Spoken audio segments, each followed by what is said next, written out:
ఇగో మా ఆయనకు నేనేమన్నా ఇంట్లో సామాన్ అయిపోయిందే పైసలు ఇయ్యు తీసుకొస్తా అన్నా.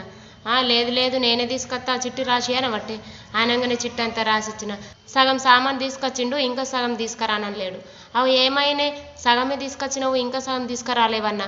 ఏమున్నాయి అవసరమైతే అంట్లో నువ్వు రాసిచ్చిన దాంట్లో అనబట్టే అనగానే మంచి నువ్వు పౌడర్ లేదు, పేరన్ లవ్లీ లేదు, గోర్ల పెంటు లేదు, నెత్తికి కలర్ లేదు, స్టిక్కర్లు లేవు, ఇన్నిగానే మర్చిపోయేస్తావా నువ్వు అనన్నా. అంటే మర్చిపోలేను నేను, ఏంటికి అవసరం అని తీసుకురాలేను అనబట్టే. అందుకే మనమే పోలే సామాన్కు. వాళ్ళకి రాసిచ్చినాం అనుకో వాళ్ళు దేరు. ఏంటికేం పాడు, మనం పోతాం సామాన్ కంటే నమ్మనే నమ్మరు. ఇప్పటి నుంచి చిట్టి రాసేయమంటే రాసేనే రాసేయద్దు, నడు నేను కూడా వస్తాను అలా. మనం పోతేనే మన సామాన్ వస్తుంది. మనమేమన్నా వాళ్ళు చెప్పిన రేటుకే తీసుకుంటామా?